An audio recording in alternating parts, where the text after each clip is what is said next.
Welcome to Life Recovery Today with Stephen Arterburn. In the next half hour, you'll obtain insights and tools to transform your life using the biblical principles found in the 12-step program. We believe everyone can benefit from a life recovery experience because we all have struggles in life. Struggles with addictions, food, depression, anxiety, and relationships, to name a few. You'll be encouraged to see how others have found a new way of life with hope for the future through life recovery. Your host is Steve Arterburn, founder of New Life Ministries and Women of Faith, author of over 100 books, and teaching pastor at Northview Church in Carmel, Indiana, one of the 20 largest churches in America. Steve is the co-editor of the Life Recovery Bible, the #1 selling recovery Bible. With over 3 million copies sold, this is the Bible given to inmates by Prison Fellowship and the Pew Bible for the Salvation Army. Now here's Steve. Hi there, Steve Arterburn here, and welcome to Life Recovery Today. So glad you joined me. I want to start by saying that I opened up the June Bible bestseller list, and there it was, Life Recovery Bible, number 3. Now, of all the Bibles in the world, for that Bible to be number 3 is just so exciting to me because it means a lot of people in recovery are continuing to go to God's Word for their ultimate source of truth. What is recovery? And a lot of people don't like that word. If you don't like recovery, well, use the word restoration. I mean, that works. Recovery really is just a discipleship program. But I want you to think about another word that starts with R, and it's the word repurposed. When we get into recovery, it probably, or it isn't, because life has been so fabulous on the path that we've been on that we just thought maybe we'd add a few meetings and some work to it. No, it's because whatever we set out to do just didn't work, or we destroyed it because we're human. That's what we do. But you know what? God may have put us on one path, and we may have taken another path. But His calling of us isn't so much of what job we're going to do, it's how we're going to impact the world in whatever job that we have. The repurposed, forgiven life, now that's a life. And we're going to talk about that with a guy that's head of recovery over at Mariners Church in Newport Beach, Jack West. Started out to be a financial planner, now he's planning people's final days in recovery and restoration. Are you going through your struggles alone? Do you want someone to talk to help you through your pain? Do you feel like a failure when you relapse again, telling yourself, next time will be different? Don't walk this path alone anymore. Join a life recovery group today and be a person that your friends and family can be proud of. God created us to be in community, and we believe everyone can benefit from a life recovery experience. There are life recovery groups all over the country, and if there isn't one in your area, we can help you start one. Life Recovery brings recovery to you, right where you are. You'll take a journey with others to find healing and freedom. Whether you're looking to join a group or start one, New Life Ministries is here for you. Call us at 1-800-NEW-LIFE or visit liferecoverytoday.net.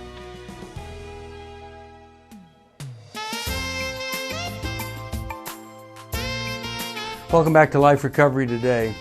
One of the good guys, and there are a lot of them, some not so much, but one of the good guys is a guy named Jack West.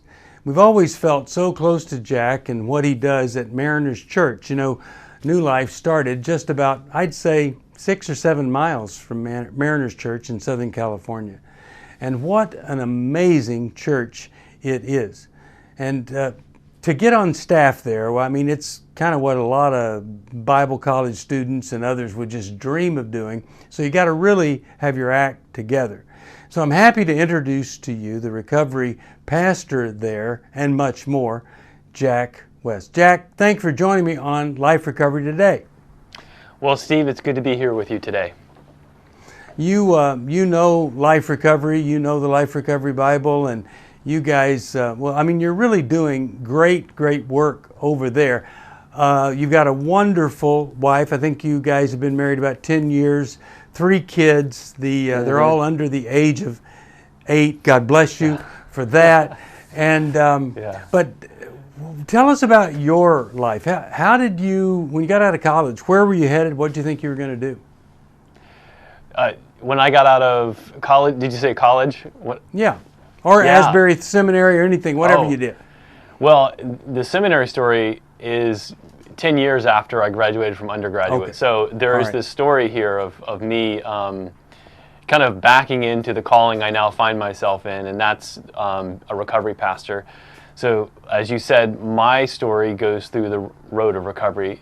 But I left college, joined a family business, thought I was going to go start the career, the house, the wife, the 2.5 children. And my life did not start out that way. I graduated from college with a coke addiction and a pill addiction. And through the course of that, ran my life aground as you could be expected, and needed recovery and found recovery, and had periods of sobriety. And then I ended up getting married, and my marriage failed after 6 months. And so now we're a decade past that, and through that kind of found the next rhythm of recovery in my life, because while I was sober from substances, I definitely found a layer of codependency in my addictive repertoire that brought a relationship down around my ears and sent me. Now, I want to stop you for a second, because I want to ask you a question. Yeah, please. What's so great about coke? The drug. Yeah. Well, in my experience, it made me feel strong, confident, and it, we know neurobiologically, it just dumps an insane amount of dopamine into your system, which for a person who, now looking back and understanding the underlying causes, struggled with anxiety and depression. It was a quick fix. Yeah. And so what's so bad about coke in your life? What was so bad about it? Well, it's highly addictive, so it has your body just craves it, and so for me, it was quickly into overuse, and therefore my life was non-functioning, and so it brought it to a screeching halt. So it definitely runs fast. It ran through me fast and hard, and I couldn't sustain it. So is the bad part that you do stupid things when you're on it, or it's so depressing and miserable when you're not on it? Which one is it? Well, luckily for me, I didn't get into. I did a lot of stupid things. Don't get me wrong, and I hurt myself and a lot of people. But the consequences were not. It was more the other. The pain. Of dislocation and isolation, and really the depression. I'll never forget when I got clean. The first step of getting clean was asking for help and telling somebody. And I had been on a bender on a weekend, and I was at an absolute bottom and having some hallucinations and some very depressive thoughts that were very dangerous. And so I found myself in a familiar hole, but even deeper than I'd ever been, and it really, really scared me. Wow. And so what was the key to starting the recovery process? What happened? Well, to be quite honest with you, it was just being so overwhelmed with not being able to fix the problem. So by the point that I asked for help, I knew that I had a problem, and I knew that I needed to change. So I was moving into that realm of saying, I've got to fix this. And so at that point, I thought I had to do it on my own. And because of the shame of being found out, because a big part of my addiction was it was a secret to many people in my life that I cared about, particularly my family and my close friends. And so I had this double life. And so coming out of that, I felt the shame of that and wanted to try and find a way out that didn't involve some level of exposure. Yeah. And it just wasn't possible. And so the weight of carrying that alone crushed me. And I had a good, very incredible relationship with my father. And he was my boss, my boss's boss at the time, so to speak. And so I'll never forget a day. It was on lunch in a Chinese restaurant, and in a booth. And I made the reveal and was met with grace. So what I needed was grace. What I was carrying was an unimaginable, unmanageable burden that was breaking me. Well, what did he tell you to do, or did he? Well, that's the thing. Like he didn't really provide any solutions. He just listened and accepted me, because I was already coming to him with, what I felt like, okay, these are the things I need. I'd been working a problem so long on my own and just breaking, and so it was really me just revealing and then having his support to take the next step to get into a supportive community, a recovery group that I could walk out my journey of recovery. So for me, his role was to listen, to receive, to be non-judgmental, which he did incredibly, and to then ask me the difficult but good question is, okay, now what? How are you ready to take action on this? Well, we talk about this great quote from Bill W. Acceptance is the answer to all my problems today, but it's also, you said he just accepted me. He gave you grace. It's also the answer to other people's problems, especially when we can show it whenever we're expected to experience shame. Now, what about the codependency thing that happened there? How did that emerge, or how did you see that it was there?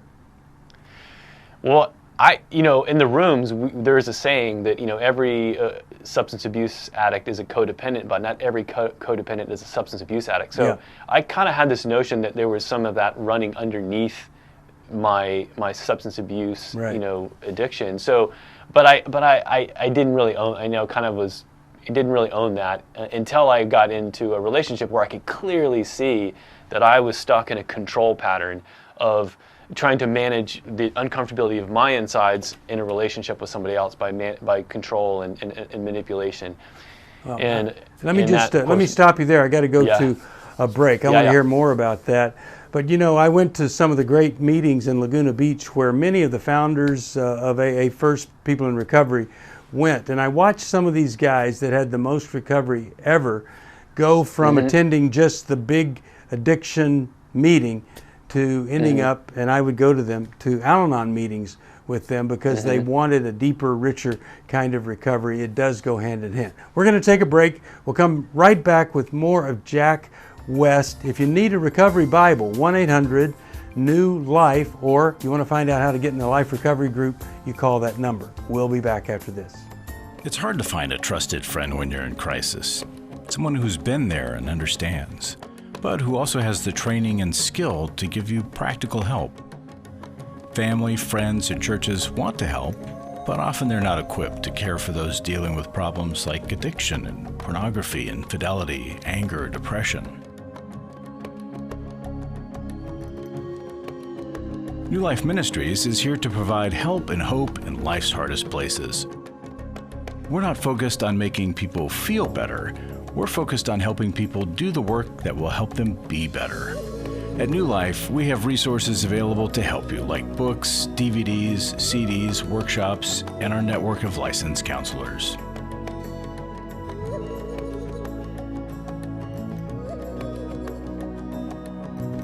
If you need help, call 1-800-NEW-LIFE and begin your new life today.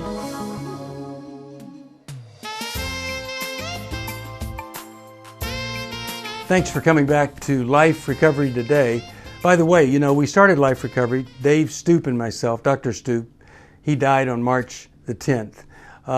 We have a new book out. It's the last book that we did together. It's called The Soul of a Hero. And you can get a copy of that by calling 1-800-NEW-LIFE. Seven different elements of what a biblical hero is all about. But we're talking to Jack West, and Jack, thanks for joining me here. And you've mentioned cocaine addiction and then discovering this codependency. How is recovering from codependency different, if it is, from recovering from a cocaine addiction or any addiction? Yeah. Well, for me, interestingly enough, one of the things that in my first round of recovery, as I was battling my substance abuse patterns, was there was so much energy put into sort of creating that structure to not engage in that behavior and put those things in my body that I kind of neglected sort of the emotional component of that cycle. Now, I definitely was able to arrest the development of the cycle. I had my recovery, my calls, my people, my program. But what codependency really showed me was that a lot of what I was attempting to do with the drugs, I was managing internal discomfort. Right now, they teach you about that, but I didn't really see how that was actually playing out on my everyday world.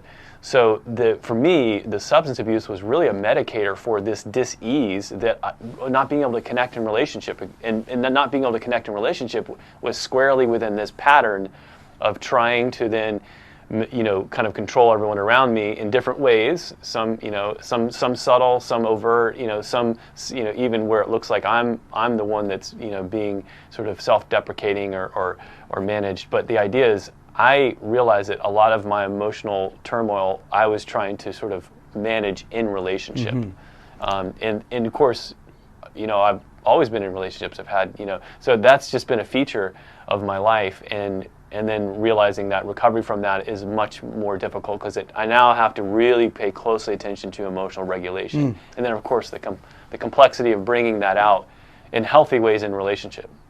Well, I have a little theory here. I have a couple, but I'll throw this one out. And that is that everyone, to some degree or another, feels uncomfortable. Even, if you have the most wonderful home life, you can feel uncomfortable because, well, you don't know how you're going to do when you get out in the real world, or people are mean to you or whatever. And that everybody is kind of inadequate to handle it. And so we do certain things that aren't healthy to try to manage that. But like in the case of cocaine or alcohol, if you have a high tolerance, other people, they kind of grow up and they develop the ability to do that. But before we can do that, we get hooked on a chemical, get addicted to it, and so it just stops, the maturing process stops. Or we land on another person and end up in this codependency, and that sticks with us. And so while the rest of the people are growing and maturing, we're stuck until recovery kind of propels us into growing up, maybe for the first time. Yeah. I think that's so true, and a lot of that is emotional maturity. I mean, we bring that out in relationship, and I think that was the case for me. Is I was very emotionally immature, and I think my codependent sort of patterns were set in place in my family of origin before I even started using. Like, that was just a way that we kind of related to each other. How is that? So how did that play out? Was it mom, dad relating to you, or how was that? Well, there was kind of a pattern of when things broke down in relationship in my world, for me, just cutting off communication, cutting off emotional engagement, kind of walking out of the room, and so for me, avoiding conflict then was also another part of that. So I would get in conflict, cut off, walk away, or just do things to avoid the hard conversations, which that develops in different life stages, but that's kind of, and then people pleasing. Yeah. I mean, that was another thing. I mean, I was known, there's a story in my family, my mom tells, I was the yeah, sure kid. I mean, before my memories start, my narrative memories, I was saying yes to everything because I knew I could connect that way. If I said yes, people were more happy. Yeah. And so there are the seeds there planted. If my wife was here, Jack, she'd be saying, wow, you and Steve must have been raised in the same family at the same time, because, I mean, you're describing my life exactly, and it's so fascinating to hear it. So you've been in recovery, you're leading people in the recovery process. Mariners just has a wonderful program of recovering from addiction, recovering from depression, anxiety, a lot of different things. It's not just limited to alcohol, drugs, something like that. Can you tell us something that you think is really important for anybody that's either in recovery or they're watching this and they haven't made that profound step forward of saying, you know what, in and of myself, I do not have the power to take control of my life and this problem? What's a really good recovery truth that you could leave us with? Well, it's kind of a thread I've been pulling on, and one I've really been leaning hard on at Mariners is that emotional health and emotional maturity and spiritual maturity are inseparable. And so a lot of the things we traditionally think about recovery, whether it's labels like codependency or addiction or porn addiction, these things are just symptoms of a dysregulated nervous system, inability to cope, kind of us trying to manage the dis-ease of what we're experiencing on the inside and sometimes on the outside. And so for me, the big kind of recovery key that we follow closely with at Mariners is that we're trying to help people mature as disciples spiritually and emotionally. And really, addiction and recovery just are part of the way we express that maturation journey. So we have kind of a wide but generous in path for folks in recovery, and so we're inviting them into really not just looking at the labels or the kind of the labels of addiction, but say, okay, where's the unmanageability in my life? Anywhere. Yeah. And so we're saying is emotional dysregulation and inability to kind of make effective repair in relationships. Some of these like very relational dynamics are part of what helps us see, hey, we need to grow and we need to mature, and recovery is a way to express that. Well, you know, when Dave Stoop and I developed life recovery and what that was going to entail, we really did believe, we had experienced it in our own lives, that recovery was for everybody, that there is something, a deregulation, an emotional trauma or discomfort, or something, a mistake to overcome, a shameful thing that you'd like to stop regretting for the rest of your life. We all have an area that needs recovery, and you know, if you can find a better way to do that than in groups and using 12 steps and it works for you, that's great. But here is a tried and true way to get better, no matter what the problem is, are these 12 steps, which all fit right there with our scripture. Jack, anything different or any trend that you've noticed, may not be, since the COVID crisis occurred over the past year? Anything different happening at Mariners that maybe wouldn't have? Well, we're seeing a huge increase of people coming into recovery. We're seeing of all types, but specifically addiction and codependency and some of these things we've talked about.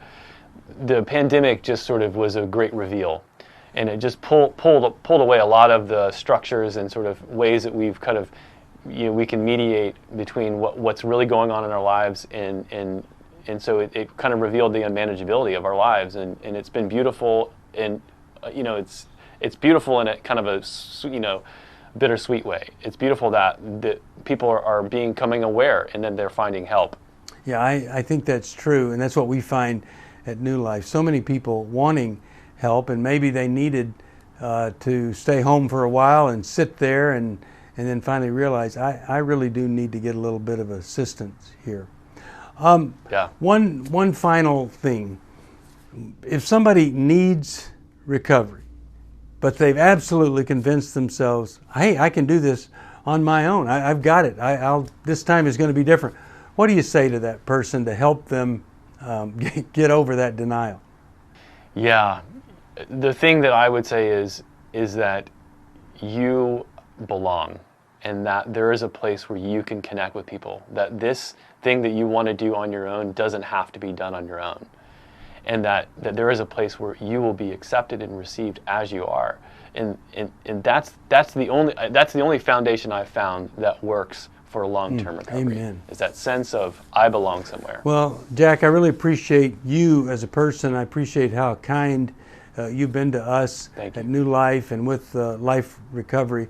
And I pray blessing upon you and any of you in the Southern California area, or if you ever go and visit, be sure and check out some of the recovery meetings there at Mariners in Newport Beach. I'll have a final word right after this. I want to talk to you about the artist who is God. Life recovery isn't just about making the courageous choice to give up an addiction or dependency. It's a journey towards health, wholeness, and becoming your very best you. If you need resources to help you in your journey, we can help. There are many life recovery resources that you can do on your own, with a group, or with your church.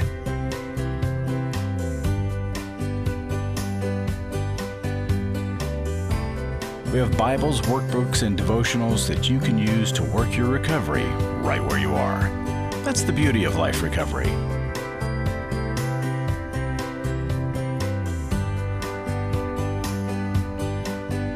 To learn more or to get the Life Recovery Bible or any other life recovery resource, visit liferecoverytoday.net or call us at 1-800-NEW-LIFE. 1-800-NEW-LIFE.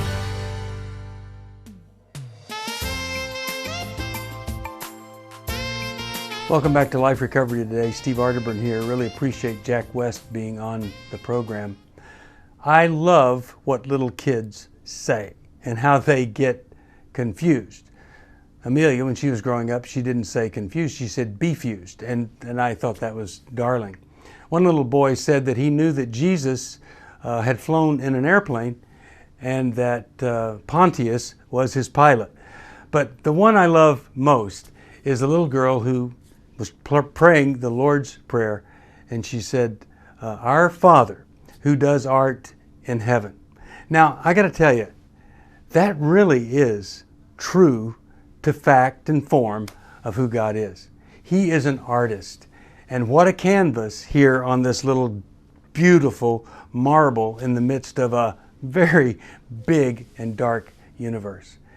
And what he wants to do with every one of us is to take every fragment of our life, every broken, cracked piece, all the ugly stuff, and put it together, and as a master artist, put it together in a beautiful picture of His grace and His mercy. Not His anger, bitterness, resentment, shoving you aside, but bringing you back, and as I said earlier, finding a new purpose, repurposing all that stuff into something that honors Him and builds the kingdom of God. Let God be the artist in your life, and that requires that old-fashioned word, surrender. If you need help with that, you call us at 1-800-NEW-LIFE, and I will see you next time right here on Life Recovery Today. Thanks for joining us for Life Recovery Today with Stephen Arterburn. We hope this program has helped you integrate God's truth and wisdom into your recovery journey. This program is brought to you by New Life Ministries, and it's your support that keeps this program on the air. When you contact us for any reason, be sure to let us know that you watch on NRB. Call us at 1-800-NEW-LIFE or go to liferecoverytoday.net. Please join us again next week for more Life Recovery Today.